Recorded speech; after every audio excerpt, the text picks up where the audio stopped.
Students लेते हैं question number 2। Question number 2 का पार्ट 1 पहले सॉल्व करेंगे, फिर पार्ट 2 पार्ट 3। एक्चुअल में बच्चों पार्ट 1 मैंने सॉल्व किया था बट साउंड नहीं आया, तो मुझे भी काफ़ी तकलीफ हुई थी बिकॉज बहुत मेहनत से समझाना पड़ता है। चलो कोई बात नहीं, फिर से करते हैं। ठीक है, तो देखो क्वेश्चन नंबर 2 जो है, ठीक है, क्वेश्चन नंबर 2 को और क्वेश्चन नंबर 6 को हम साथ साथ कर रहे हैं। ठीक है, इसका नेक्स्ट वाला पार्ट देखोगे आप तो वो कंटिन्यूटी में होगा जो पिछला हमने आपको कराया था, मतलब समझ जाओगे आप खुद ही। ये मैं बीच में वीडियो जोड़ रहा हूँ इस क्वेश्चन की स्पेशली। तो देखो क्वेश्चन नंबर 2 का पार्ट 1 लेते हैं पहले, लेकिन क्वेश्चन नंबर 2 के साथ हम 6 भी करेंगे, क्योंकि देखिए क्वेश्चन नंबर 2 में उन्होंने बोला है, मैंने पूरा क्वेश्चन नहीं लिखा है, आप अपनी बुक में पढ़ सकते हो। कह रहा है examine if Rolle's theorem is या Rolle's theorem is applicable to any of the following function, can you say something about the converse of Rolle theorem for from these examples. Okay, यानी question number 2 का part 1 part 2 part 3 से आपको क्या बताना है, उसमें आपको रोल्स थ्योरम चेक करना है कि भाई एग्जामिन करना है कि वेरीफाई हो पा रहा है कि नहीं हो पा रहा है, और दूसरा काम ये करना है कि क्या रोल्स थ्योरम का रिवर्स प्रोसेस ट्रू है, इस एग्जाम्पल को देखते हुए बताना है। मैं समझा रहा हूँ इसका क्या मतलब है, ये जो लिखा हुआ है ना, can you say something about the reverse of the Rolle's theorem, ये बात अभी मैं आपको समझाऊंगा, रुक जाइए। और देखिए क्वेश्चन नंबर 6 खोल लीजिए अपनी आप बुक में। तो क्वेश्चन नंबर 6 में स्टूडेंट्स आपको बोलता है, वो मैं पूरा क्वेश्चन पढ़ देता हूँ एक बार आपको यहाँ पर। कह रहा है examine the applicability of mean value theorem for all 3 functions given in above question number 2। ठीक है, तो क्वेश्चन नंबर 2 में आपको जितने भी फंक्शन दिए पार्ट 1 पार्ट 2 पार्ट 3, तो उसके लिए आपको चेक करना है कि एमवीटी एप्लीकेबल है कि नहीं है। ओके, तो देखिए सबसे पहला पार्ट लेते हैं क्वेश्चन नंबर 2 का पार्ट 1। तो फंक्शन क्या दिया, F of X equals to greatest integer of X, तो ये स्क्वायर ब्रैकेट लगा रहता है तो ग्रेटेस्ट इंटीजर होता है।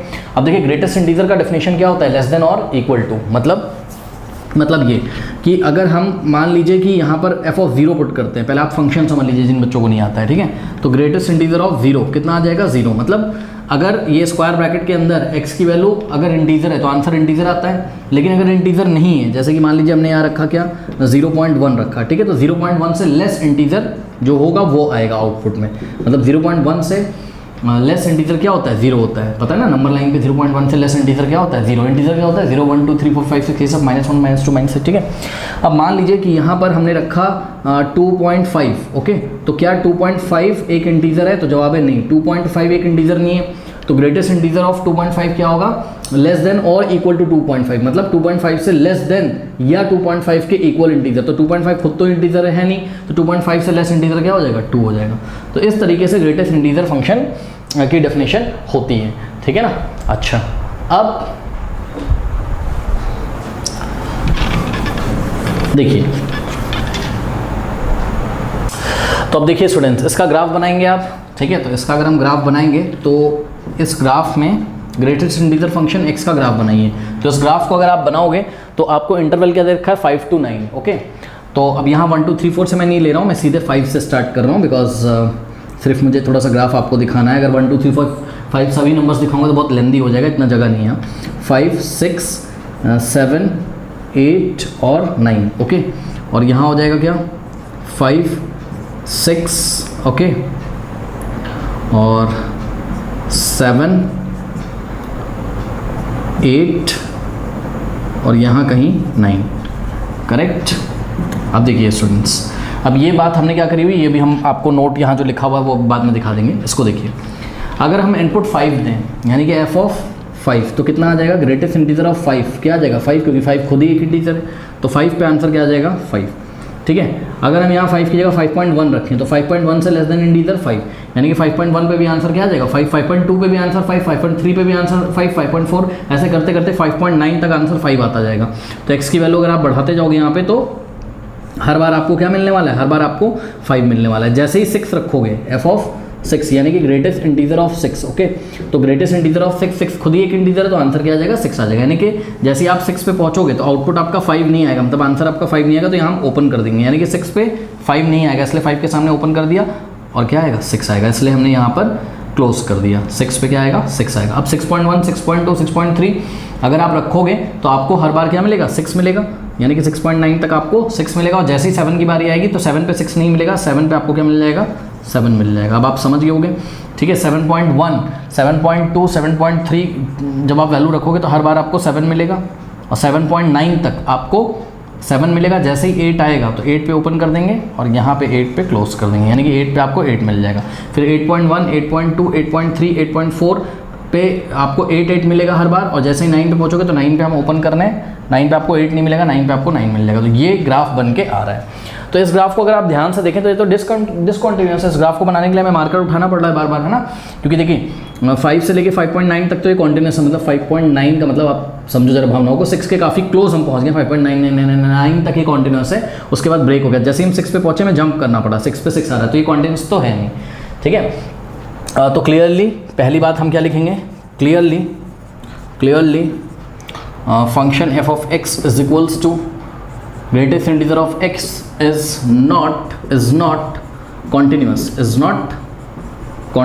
on the closed interval 5,9 5,9 पे ये कॉन्टिन्यूस ही नहीं है।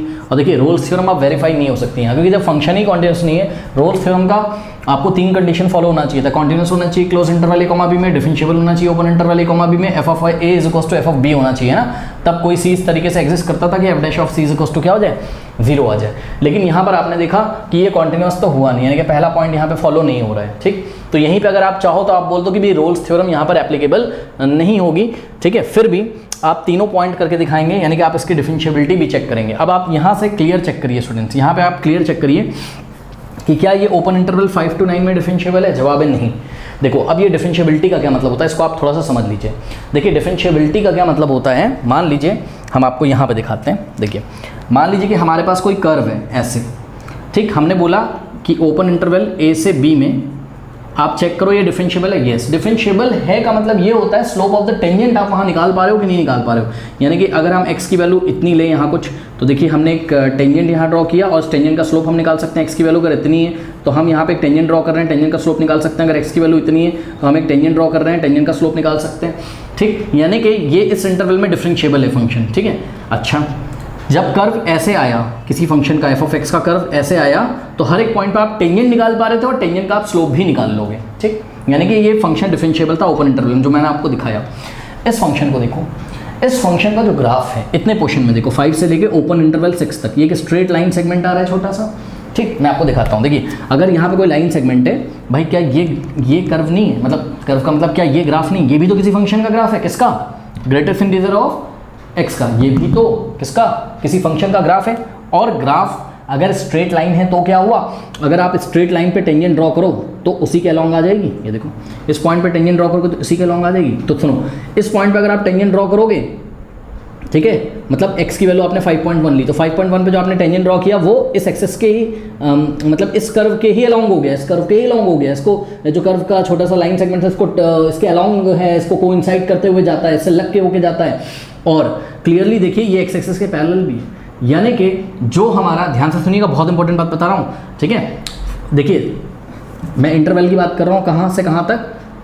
देखो आपको डिफरेंशिएबिलिटी चेक कहाँ करनी है, आपको डिफरेंशिएबिलिटी चेक करनी होती है ओपन इंटरवल a, b में। यानी कि आपको जो डिफरेंशिएबिलिटी चेक करनी होगी वो चेक करनी पड़ेगी, आपको जो डिफरेंशिएबिलिटी स्टूडेंट चेक करनी पड़ेगी ओपन इंटरवल 5,9 में, ठीक। तो 5,9 तक आपको बहुत सारे छोटे छोटे इंटरवल्स मिल रहे हैं। कैसे, ध्यान से चेक करो, ओपन इंटरवल 5,6। अब देखो 6 भी इंक्लूड नहीं है, ठीक है, क्यों, क्योंकि 6 पे आंसर हमारा क्या आ रहा है, 6 पे क्लोज नहीं है, 6 पे ओपन है, क्योंकि 6 पे फंक्शन ब्रेक हो गया है, ठीक है।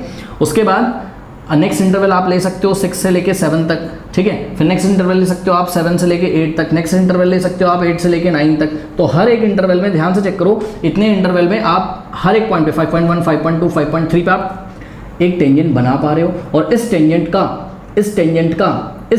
क्या, इस टेंजेंट का स्लोप कितना आ रहा है, 0, क्योंकि टेंजेंट एक्स एक्सिस से पैरेलल। आप देखो 6 से 7 के बीच में चेक करो, इस पॉइंट पे टेंजेंट ऐसे आएगा, इस ग्राफ पे इस पॉइंट टेंजेंट ऐसे आएगा, मतलब इसी लाइन के अलॉन्ग आएगा जो इस लाइन के अलॉन्ग ये ग्राफ बना हुआ है। बात समझ रहे हो, तो एक्स एक्सिस से पैरेलल होगी टेंजेंट, यानी कि अगर टेंजेंट एक्स एक्सिस के पैरेलल है तो टेंजेंट का जो स्लोप है वो कितना होगा, 0। और टेंजेंट का स्लोप 0 होने का मतलब क्या है कि एफ डैश ऑफ सी क्या है, 0 है। एफ डैश ऑफ सी 0 मिल गया आपको, कौन कौन से, ये वाले इंटरवल में, इसमें। तो हर एक इंटरवल में, हर एक इंटरवल में, यानी कि C belongs to what, C belongs to this interval union this interval union this interval union this interval. तो इस एंटायर इंटरवल में जो आपको दिख रहा है 5 से 6, 6 से 7, 7 से 8, 8 से 9, यानी कि आपको बहुत सारे C ऐसे मिल रहे हैं जहां पर f डैश ऑफ C कितना है आपका, 0 है, ठीक है। तो बात समझिए, लेकिन बच्चों ध्यान से यहाँ पे ये चेक करिए, 6 पे मैंने यहाँ ओपन किया है। क्यों ओपन किया है? देखो 5 और 9 पे तो ओपन करना ही है। क्यों? क्योंकि आपको जो एंटायर इंटरवल दिया था वो क्लोज इंटरवल 5 to 9 था, और एंड पॉइंट्स पे हम डिफरेंशिएबिलिटी नहीं चेक करते हैं, आपको पता है रोल्स थ्योरम में हम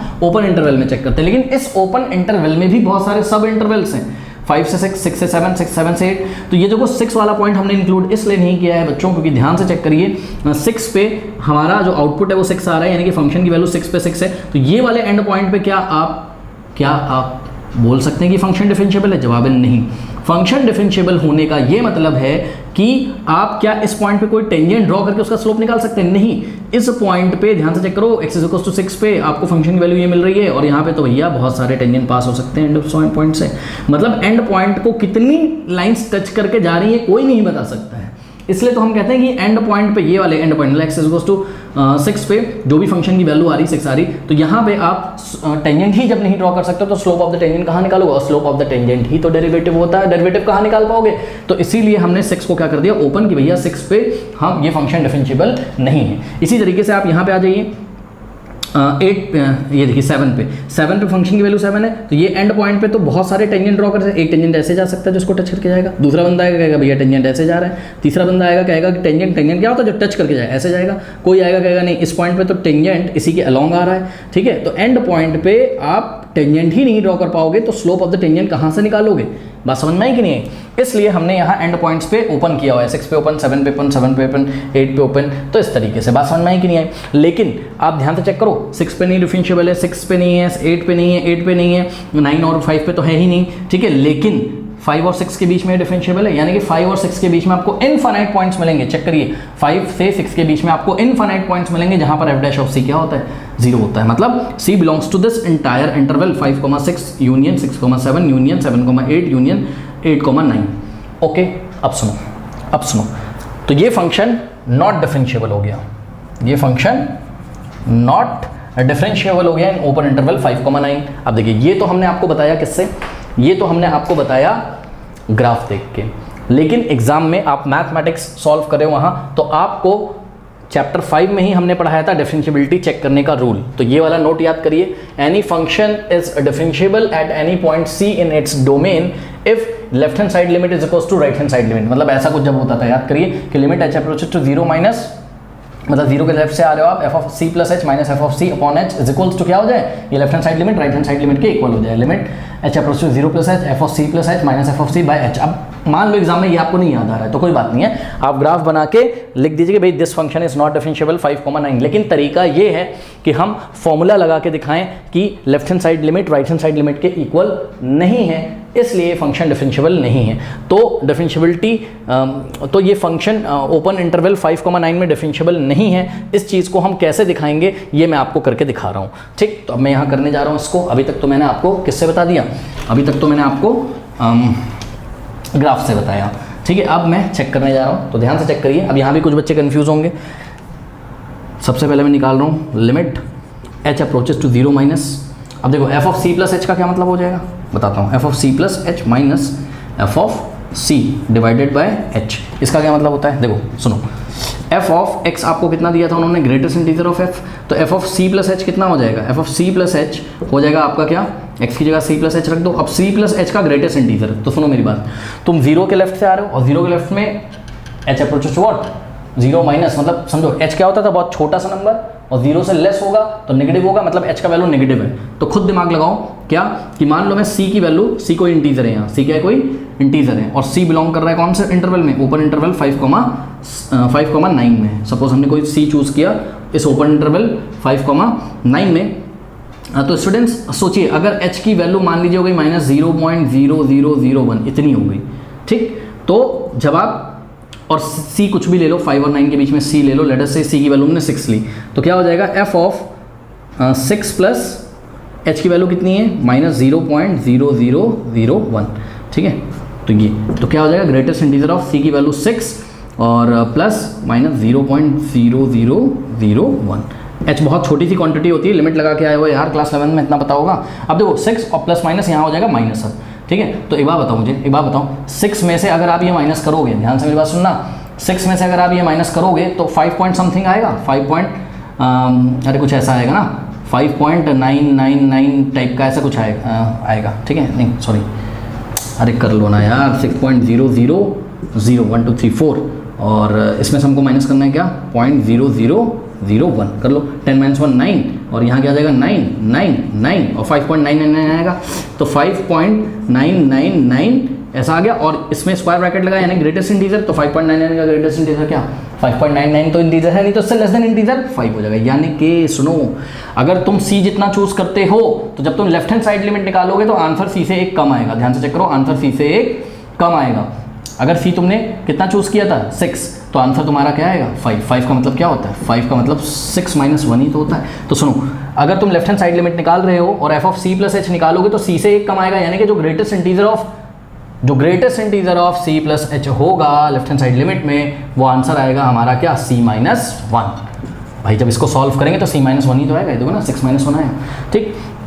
तो यहाँ अब मुझे पता है ये बहुत सारे बच्चों को नहीं समझ में आएगा, जब इतनी बार मैं बता चुका हूँ, इसके पहले भी इतना टाइम इसमें कंज्यूम होता है बच्चों, बहुत बार मैं बता चुका हूँ, प्लीज़ आप चैप्टर शुरू से देखिए, ठीक है। तो ये हो जाएगा आपका क्या, ये हो जाएगा आपका C - 1, ठीक है, और माइनस f(c) का क्या मतलब है, f(c) का क्या मतलब है, f(c) का ये मतलब है कि ग्रेटेस्ट इंटीजर ऑफ C, और अभी हमने क्या बताया था कि C कोई इंटीजर है 5 से 9 के बीच में, ठीक है, C कोई इंटीजर है 5 से 9 के बीच में। अब वो इंटीजर 6 भी हो सकता है, 7 भी हो सकता है, 8 भी हो सकता है, तो यहाँ पे इंटीजर रखोगे तो इंटीजर ही तो मिलेगा, यानी कि f(c) कितना हो जाएगा C और अपॉन में h, और लिमिट लगी हुई है क्या, limit h approaches to what, 0 - c से C गया, और आपका आ गया कितना, आपका आ गया यहाँ पर limit h approaches to what, 0 okay, और -1/h। अब देखो ये तो सब लोग कर लेते हैं, अब यहाँ आपको और सिंप्लीफाई तो होगा नहीं, तो h की वैल्यू आपको 0 रखनी पड़ेगी जब लिमिट लगाओगे, तो -1/0 नॉट डिफाइंड, ठीक है, तो ये आ गया आपका नॉट डिफाइंड, इतना तो पता होगा, -1/0 क्या होता है, नॉट डिफाइंड,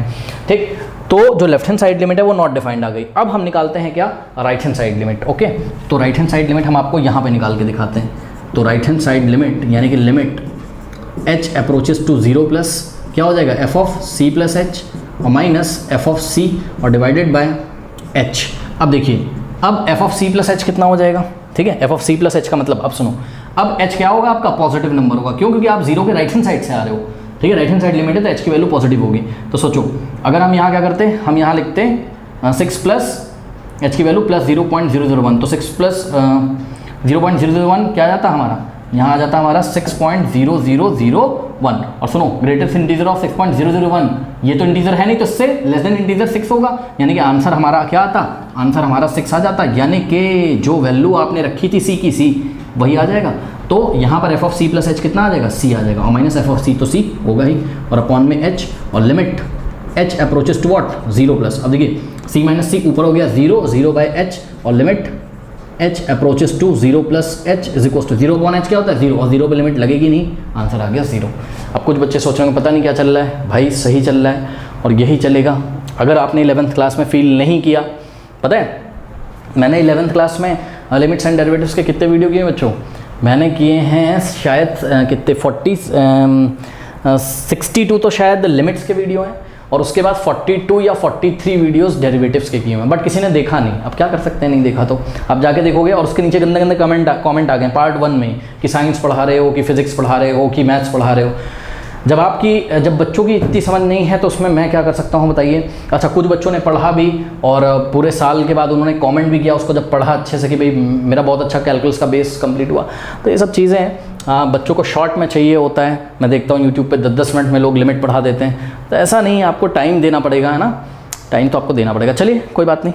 तो देखिए लेफ्ट हैंड साइड लिमिट आपकी कितनी आ गई, इन्फिनिटी, और राइट हैंड साइड लिमिट कितनी आ गई आपकी 0। तो left hand side limit is not equals to what, right hand side limit. ये आप अपनी कॉपी में लिख लीजिएगा कि दिस इज, यहाँ पे कर दीजिएगा not equals to this, so this function is not differentiable. अगर ये इसके इक्वल आ जाता, मतलब ये भी इन्फिनिटी वो भी इन्फिनिटी है, या वो 0 है तो ये भी 0 है, अगर इक्वल आ जाते left hand side limit right hand side limit की, तो हम बोलते कि फंक्शन इस ओपन इंटरवल में डिफरेंशिएबल है। तो अभी ये फंक्शन इस ओपन इंटरवल किसमें, ओपन इंटरवल 5 to 9 में डिफरेंशिएबल नहीं है। तो इस तरीके से हमने दिखाया कि भाई ये डिफरेंशिएबल भी नहीं है।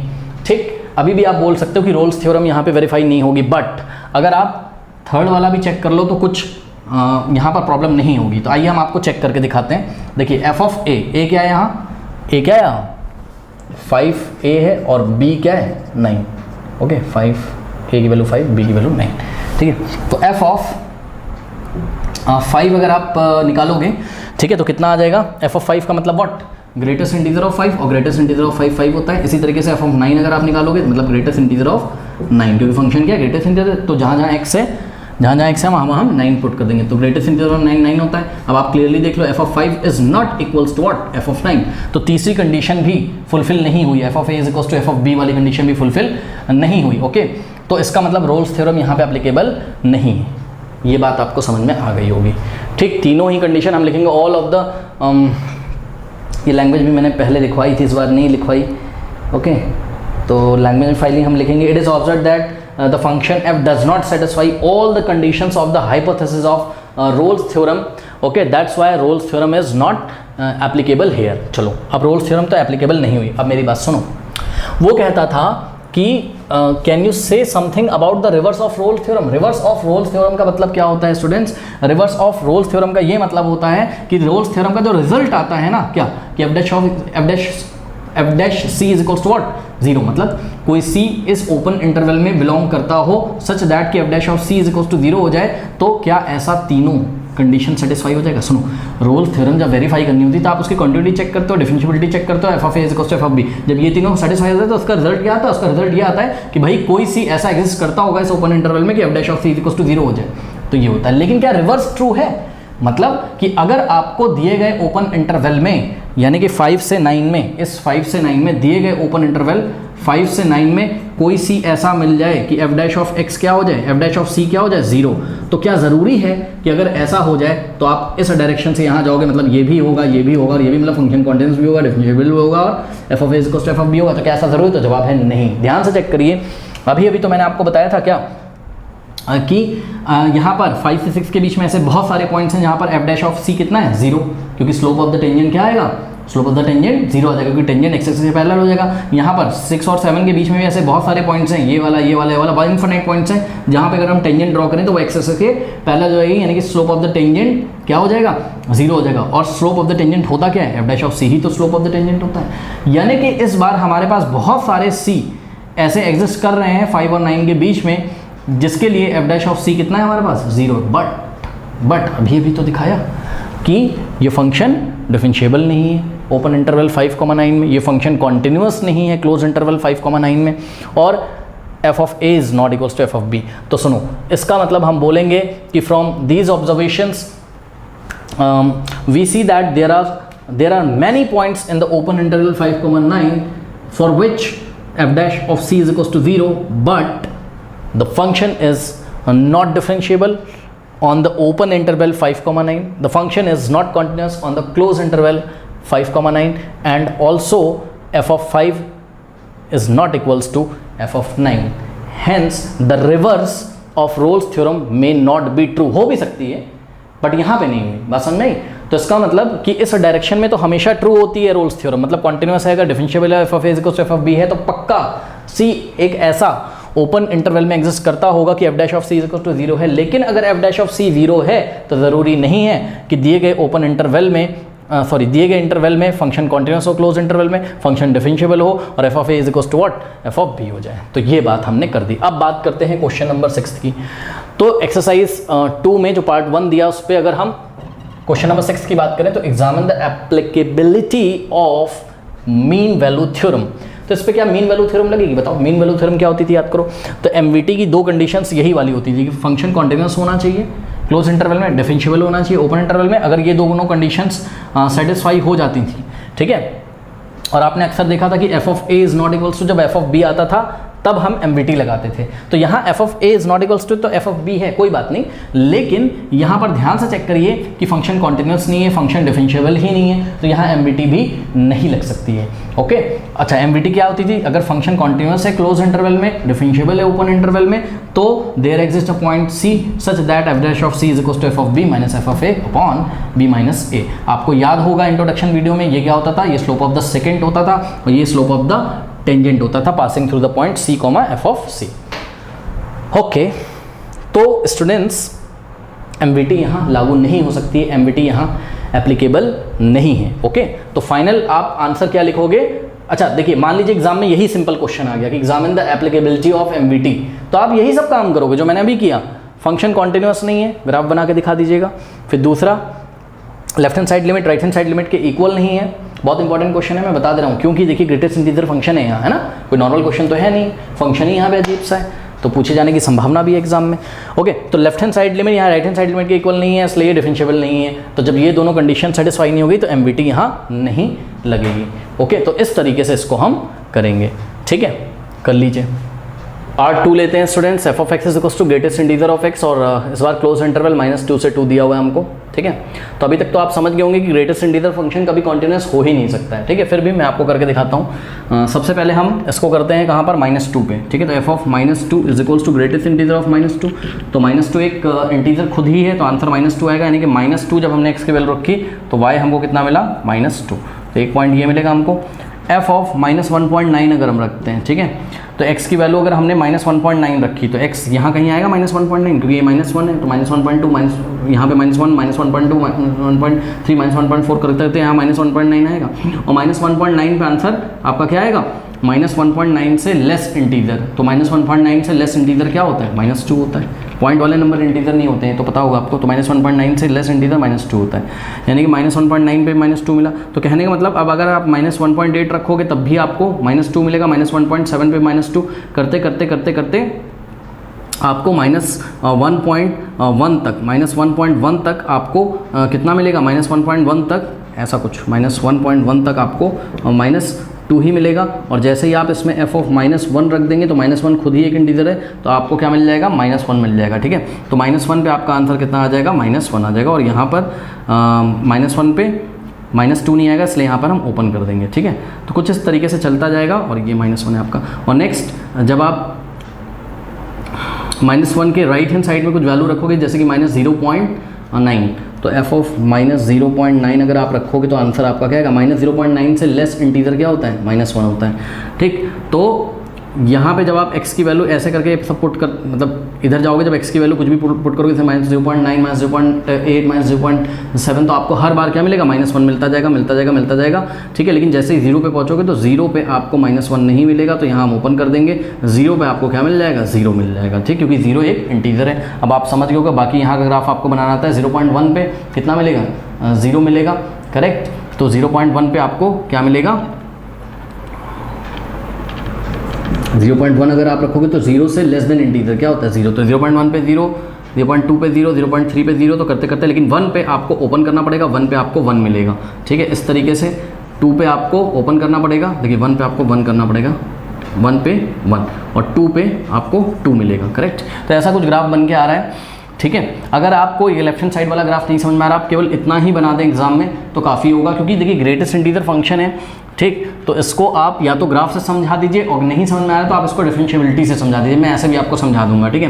तो बट ग्राफ से हमको ये पता चल रहा है कि ये कॉन्टिन्यूअस नहीं है, ठीक है। तो पहला पॉइंट हमको ये पता चल गया क्या, कि ये जो फंक्शन है F of X is equals to greatest integer of X is not continuous, ये कॉन्टिन्यूअस नहीं है, is not continuous on close interval -2 to 2, correct. और दूसरी बात ये है कि ये डिफरेंशिएबल भी नहीं है, यही वही सब पुरानी बातें पुराने क्वेश्चन की लगेंगी यहाँ पर। क्यों नहीं डिफरेंशिएबल है, क्योंकि ध्यान से चेक करो, 0 से लेके 1 के बीच में तो डिफरेंशिएबल होगा, क्योंकि स्लोप ऑफ द टेंजेंट जो होगा वो एक्स एक्सिस के पैरेलल होगा, जो हमारा टेंजेंट होगा, तो स्लोप ऑफ द टेंजेंट 0 आएगा। बात समझ में आई कि नहीं आई, ठीक है। बट एंड पॉइंट्स पे डिफरेंशिएबल नहीं है। कौन कौन से एंड पॉइंट पे, 1 पे नहीं है, इसी तरीके से 2 ओपन इंटरवल पे चेक करना है, तो 1 पे नहीं है, और ये -1 पे भी नहीं है, ठीक है। तो कुछ इस तरीके से, इसी तरीके से ये ठीक, ये 2 पॉइंट सही हैं, और 0 पे भी नहीं है डिफरेंशिएबल। फिर भी आप इसको अगर करके दिखाना चाहें तो कैसे करके दिखाएंगे, हमने क्या लिया, let x is equals to, हमने c पुट किया, करेक्ट। तो लेफ्ट हैंड साइड लिमिट निकालते हैं, तो limit h approaches to 0 minus f of c plus h, और minus f of c upon h। अभी इसका आंसर मैंने आपको बताया था, क्या आता है, ये आता है limit h approaches to 0 minus F of C plus H कितना हो जाएगा, c -1 minus F of C कितना हो जाएगा, c अपॉन एच, c से c कैंसिल, और -1 अपॉन एच पे h की वैल्यू 0 रखोगे, लिमिट लगाओगे तो नॉट डिफाइंड आएगा। तो ये लेफ्ट हैंड साइड लिमिट आ गई। फिर राइट हैंड साइड लिमिट निकालोगे आप, तो जैसे निकाली थी वैसे निकालेंगे और 0 आ जाएगा, ठीक है। कैसे, F of C plus H कितना हो जाएगा, c हो जाएगा माइनस एफ ऑफ सी हो जाएगा अपॉन में h, c minus C, 0 upon h पे आंसर 0 आएगा, 0 पे लिमिट लगाओगे तो 0। तो left hand side limit is not equals to what, right hand side limit, hence the function is not differentiable, ठीक है। तो function is not differentiable in the open interval -2 to 2। ठीक है, अगर आपको एग्जाम में ये बात नहीं लगाने के लिए आ रही है तो कोई बात नहीं, आप सिर्फ थ्योरी लिख दीजिएगा, function is not differentiable in the open interval -2 to 2। ये टीचर के ऊपर है कि वो मार्क्स देगा कि नहीं देगा। ठीक है, वैसे तो दे देना चाहिए मेरे ख्याल से, तो अगर आपने ग्राफ बना दिया that is enough. Okay, now अब क्या करें, अब तीसरी बात क्या है, F of A is equals to F of B भी चेक कर लेते हैं। चलो ठीक है, तो एफ ऑफ ए कितना है आपका -2, तो एफ ऑफ -2 क्या होगा, greatest integer of -2 which is equals to -2, क्योंकि -2 खुद ही एक इंटीजर है तो -2 आ जाएगा।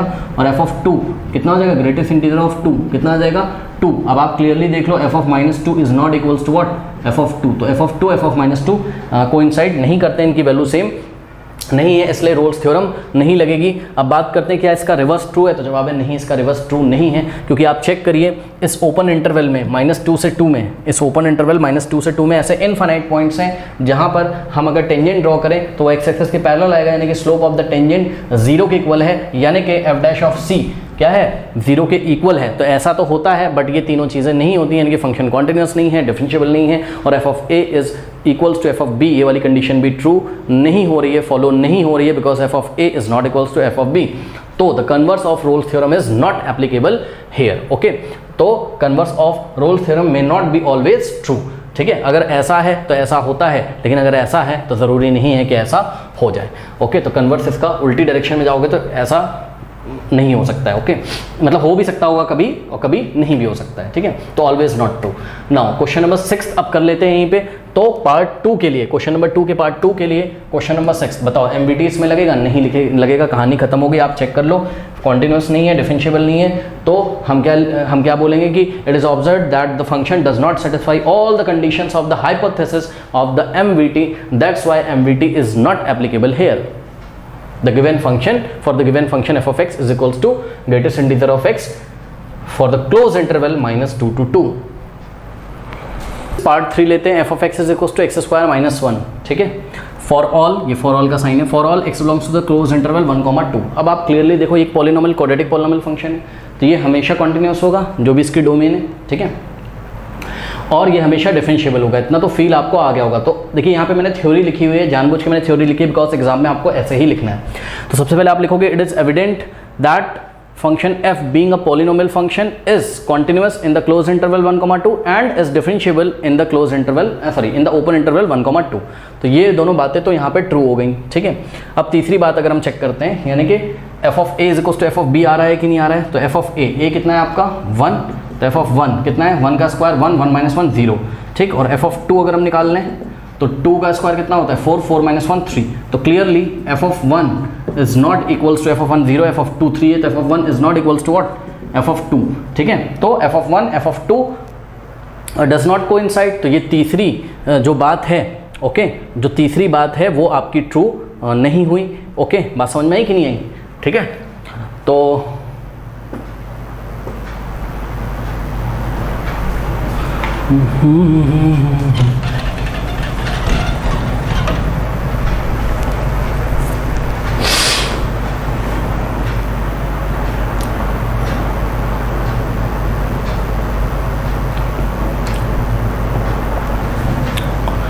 नाउ स्टूडेंट्स पार्ट 3 देखिए, F of X is equals to X square minus 1। अब तो ये तो बहुत इजी हो गया। ठीक है, कैसे इजी हो गया, ध्यान से चेक करिए, ये एक पॉलिनोमियल फंक्शन है ना, और आपको तो पता है कि polynomial function is always continuous in its domain. तो इसकी डोमेन दी हुई है क्लोज इंटरवल 1 to 2, तो ये फंक्शन हमेशा कॉन्टिन्यूस होगा। और इतना तो अनुभव होगा ही आपको कि ये फंक्शन डिफरेंशिएबल भी होगा इस ओपन इंटरवल में। ठीक है, तो सबसे पहली बात आप यही लिखोगे यहाँ पे मैंने थ्योरी लिखी बिकॉज एग्जाम में आपको थ्योरी भी लिखनी होती है। ठीक है, तो यही रीजन है मैंने थ्योरी पहले लिख ली। कैसे क्वेश्चन को रिप्रेजेंट करना है ये भी बहुत इंपॉर्टेंट है, तो आप एग्जाम में लिखेंगे it is evident that F मतलब function F being a polynomial function, ये पॉलिनोमियल फंक्शन होने के कारण is continuous in the close interval and is differentiable in the open interval 1, 2। ये बात तो हो गई, यानी कि ये दोनों बातें तो सेटिस्फाई हो गई। चलो अब तीसरी बात अगर आप देखोगे स्टूडेंट्स, तो तीसरी बात एफ ऑफ ए कितना है यहाँ पर 1, तो एफ ऑफ 1 अगर निकालोगे तो 1 का स्क्वायर 1, 1 - 1 0 आ गया। और एफ ऑफ 2 अगर आप निकालोगे तो क्या हो जाएगा 2 का स्क्वायर क्या होता है 4, 4 - 1 3 आ गया। तो clearly F of 1 is not equals to F of 2, क्योंकि एफ ऑफ 1 0 था, एफ ऑफ 2 3 था, तो values of F of 1 and F of 2 do not coincide. Okay, ये वैल्यूज़ इक्वल नहीं है, तो ये तीसरी बात तो फेल हो गई, यानी कि रोल्स थ्योरम यहाँ एप्लीकेबल नहीं होती है। करेक्ट। अच्छा चलो बहुत बढ़िया। अब देखिए बात समझिए, क्या रोल्स थ्योरम अगर यहाँ वेरीफाई नहीं होती है तो आप एग्जाम में ऐसे करके लिखेंगे, it is observe that F does not satisfy आ कंडीशन लिखा हुआ है यहाँ पर। आ कंडीशन क्यों लिखा है? सुनो, एक कंडीशन, तीनों में से एक कंडीशन नहीं वेरीफाई हो पा रही है, कौन सी? ये थर्ड वाली। ठीक, अगर तीनों ही नहीं वेरीफाई हो रही होंगी एग्जाम में, मतलब तीनों ही एप्लीकेबल नहीं हो पा रही होंगी, तो आप ऑल लिखोगे यहाँ पर, जैसा कि पिछले क्वेश्चंस में हो रहा था। तो it is observe that F does not satisfy all या आ एक कंडीशन, अगर टू नहीं सेटिस्फाई हो रही तो टू लिखेंगे, वैसे टू कभी होता नहीं, या तो एक कंडीशन लास्ट वाली नहीं सेटिस्फाई हो रही या तो तीनों ही नहीं हो रही होंगी। ओके, तो it is observe that function F does not satisfy a condition of the hypothesis of Rolle's theorem. ठीक है, हाइपोथेसिस ऑफ रोल्स थ्योरम का ये मतलब है, जब आपने एनसीईआरटी में पढ़ा तो हमने आपको दिखाया था कि इसका प्रूफ नहीं कराया एनसीईआरटी ने, प्रूफ हमारे सिलेबस में है भी नहीं है, स्पेशली मेंशन है। तो एक तरीके की हाइपोथेसिस है, एक तरीके की सोच है, ठीक है, कि हाँ भाई ऐसा कुछ हो सकता है। यही रीज़न है हमने यहाँ हाइपोथेसिस शब्द का यूज़ किया है, एक परिकल्पना, इसका मतलब होता है परिकल्पना हाइपोथेसिस का मतलब। ठीक है, तो एक जो कल्पना है रोल्स की वो हमने यहाँ पर यूज़ करी। यही रीज़न हमने लिखा है कि it is observe that F does not satisfy all conditions of hypothesis of Rolle theorem, hence Rolle theorem is not applicable for the function for all X belongs to the close interval. ऐसे करके exam में represent करना है। अब बात करते हैं क्या कि क्या इसका कन्वर्स ट्रू है। तो सुनो, एक बात सुनो, कन्वर्स में अगर ऐसा हो जाए, कैसा हो जाए, कन्वर्स की बात करते हैं। तो सुनो, कन्वर्स में अगर ऐसा हो जाए, क्या हो जाए कि कोई पॉइंट आपको C मिल जाए, कहाँ? ओपन इंटरवल A, B में। आइए जरा चेक करते हैं। सबसे पहले हमने f डैश ऑफ x निकाला, कितना हो जाएगा? इसका डेरिवेटिव करो, x स्क्वायर का हो जाएगा 2x और -1 का कितना हो जाएगा? 0। अब इसको उठा के 0 के इक्वल रख दो, मतलब सपोज कोई पॉइंट C है, लेट कि कोई पॉइंट C एग्जिस्ट करता है इस ओपन इंटरवल में, जिसके लिए f डैश ऑफ C कितना हो जाए? 0। मतलब f डैश ऑफ C कितना हो जाए? 0 हो जाए। ठीक है, यानी कि 2 इंटू सी क्या हो जाए? 0। तो यहाँ से C की वैल्यू कितनी आ जाएगी? 0। भैया चेक करो, C जो है वो बिलोंग ही नहीं करता है इस ओपन इंटरवल को, क्योंकि C मेरा 0 आया है और 0, 1 और 2 के बीच में थोड़ी ना आता है। तो सुनो एक बात बताएं, C आपको इसीलिए तो नहीं मिला। मैं कन्वर्स चेक करने जा रहा था, मुझे लगा ऐसा कि हाँ भाई शायद कोई C ऐसा मिल जाए मुझे जो इस ओपन इंटरवल में आता हो, तो मैं ये बोल दूंगा कि हाँ भाई C तो मिल रहा है, लेकिन ये वाली कंडीशन, थर्ड कंडीशन ट्रू नहीं है, तो कन्वर्स इज नॉट ट्रू। लेकिन क्या हुआ कि C ही नहीं मिला इस ओपन इंटरवल में, कि जहाँ पर फंक्शन का derivative f dash of C 0। पता है क्यों नहीं मिला? इसलिए नहीं मिला क्योंकि क्योंकि रोल्स थ्योरम यहाँ एप्लीकेबल ही नहीं थी, और जो रोल्स थ्योरम एप्लीकेबल नहीं तो आपको C कहाँ से मिलेगा? ठीक है, तो कन्वर्स में चेक करने चला था, लेकिन कुछ बात मेरी बन नहीं पाई, तो छोड़ो।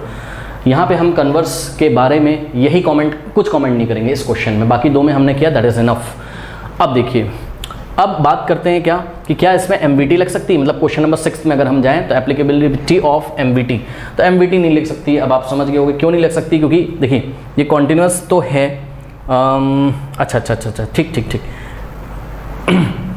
इसकी MVT जो है चेक करनी पड़ेगी, क्योंकि कॉन्टिन्यूस और डिफरेंशिएबल दोनों हैं। ओके, तो इतना आप कॉपी कर लीजिए। फिर इसकी अच्छा, इस क्वेश्चन में देखिए, इस क्वेश्चन में इसका कोई यूज़ नहीं था, लेफ्ट हैंड साइड लिमिट और राइट हैंड साइड वाले का। वो ग्रेटेस्ट इंटीजर फंक्शन जो डिफरेंशिएबल नहीं होता है, मतलब हम डायरेक्टली उसका डिफरेंशिएशन नहीं निकाल पाते हैं, तो उसको हम चेक करते हैं। बात समझ में आई कि नहीं है? अब हम बढ़ते हैं क्वेश्चन नंबर 6 की तरफ। 6 को सॉल्व करते हैं। मतलब इस क्वेश्चन में MVT एप्लीकेबल हो रही है कि नहीं हो रही है, तो इसको हमको चेक करना पड़ेगा। चेक इसलिए करना पड़ेगा क्योंकि देखिए MVT क्या कहती थी कि फंक्शन कॉन्टिन्यूस हो और डिफरेंशिएबल हो, तो फंक्शन कॉन्टिन्यूस और डिफरेंशिएबल तो हो गया, ये तो हमने आपको दिखाया। ठीक है, अब हम चेक करते हैं क्या कोई C ऐसा एग्जिस्ट करता है जिसके लिए f dash of C is equal to f of b minus f of a upon b minus a होता हो। ठीक है, तो पहले इतना नोट करिए, फिर मैं आपको कराता हूँ। तो स्टूडेंट्स, MVT की एप्लीकेबिलिटी चेक करने के लिए ये दो बातें तो इसकी सही है, फंक्शन हमारा कॉन्टिन्यूस है और डिफरेंशिएबल भी है। कॉन्टिन्यूस इस क्लोज इंटरवल में और इस ओपन इंटरवल में ये क्या है? डिफरेंशिएबल है। तो अकॉर्डिंग टू अगर ये दो कंडीशन सेटिस्फाई हो जाती थी, और एक चीज़ और देखी थी आपने यहाँ पे f of 1 is not equals to f of 2 था। याद करिए भाई, ये रहा a आपका और ये रहा b, और हमने आपको पढ़ाते टाइम बताया था जब f of a is not equals to f of b आए तो वहाँ MVT लगने की संभावना होती, वो हम चेक करेंगे लगेगा कि नहीं लगेगा। ओके, तो आइए चेक करते हैं। अब देखो यहाँ पे f ऑफ a कितना आया है? 0। यही f ऑफ a है, क्योंकि a की वैल्यू कितनी है? 1, तो ये f ऑफ a है, आपने निकाला था, और ये f ऑफ b है। ठीक है, तो according to MVT there exist C, मतलब कोई C एग्जिस्ट करना चाहिए। ठीक है, according to what mean value theorem there exist C belongs to what? Open interval 1 to 2 such that such that क्या हो जाए कि F dash of C is equals to F of B minus F of A divided by B minus A equal होते हैं। ठीक, तो सबसे पहले एफ डैश ऑफ सी निकालते हैं। तो इसके लिए आपको एफ डैश ऑफ एक्स निकालना पड़ेगा पहले। एफ डैश ऑफ एक्स कितना आ जाएगा, एक्स स्क्वायर का क्या हो जाएगा 2x और 1 का हो जाएगा 0, और एफ डैश ऑफ सी निकालोगे तो x की जगह c पुट कर दो, ये आ गया 2c। ठीक, तो यानी कि क्या किया हमने यहाँ पर एफ डैश ऑफ सी की जगह हमने 2c पुट किया is equals to F of B. F of B कितना है, एफ ऑफ बी कितना है 3a माइनस एफ ऑफ ए कितना है, एफ ऑफ ए आपका 0 है अपॉन बी माइनस ए, बी कितना है 2 माइनस 1 क्योंकि ए कितना है 1। तो हो जाएगा हमारे पास क्या 2c, दिस इम्प्लाइज कि 2c is equals to 3 minus 0 कितना होता है 3 अपॉन 2 माइनस 1 1 होता है, यानी कि 3 अपॉन 1 इधर आ जाएगा 3। Now dividing by 2 both side, 2 से लेफ्ट में 2 से राइट में, 2 से 2 कैंसिल, c की वैल्यू आ गई 1.5, 3/2 1.5 होता है। और ध्यान से चेक करिए ये जो c आया है 1.5 क्या इस ओपन इंटरवल में नहीं आता है, आता है भाई 1 और 2 के बीच में ही तो कहीं ना कहीं 1.5 आता है। ठीक है, तो इसका मतलब आपने देखा क्या कि एमवीटी यहाँ एप्लीकेबल हो गई। क्यों हो गई भाई, क्योंकि देखो ये फंक्शन कॉन्टिन्यूस भी था क्लोज इंटरवल 1,2 में, ये फंक्शन डिफरेंशिएबल भी था ओपन इंटरवल 1,2 में, और इस फंक्शन में इस फंक्शन के लिए जब आपने ये लगाया यानी कि F dash of C is equals to F of B minus F of A divided by B minus A, okay, तो c की एक ऐसी वैल्यू आ गई, c की एक ऐसी वैल्यू आ गई जो इस ओपन इंटरवल में बिलोंग करती है। ओके, अगर मान लीजिए इन केस बच्चों c की वैल्यू 5 आ जाती सॉल्व करते करते, मान लो, ठीक है, तो c की वैल्यू तो आती लेकिन वो इस ओपन इंटरवल को बिलोंग नहीं करती 1,2 को, क्योंकि 1,2 के बीच में 5 थोड़ी ना आता, तब एमवीटी एप्लीकेबल नहीं होती। बात समझ में आई कि नहीं आई? ठीक है, तो ये पूरी आपकी कहानी है। तो अब हम फाइनली क्या लिखेंगे, हम लिखेंगे it is observed that the function satisfy all the conditions of the hypothesis of the Rolle's की जगह आप क्या कर दोगे mean value theorem, hence mean value theorem is not हटा देंगे, is applicable for the function F of X is equals to x² - 1 for all x belongs to the close interval 1 to 2 ऐसे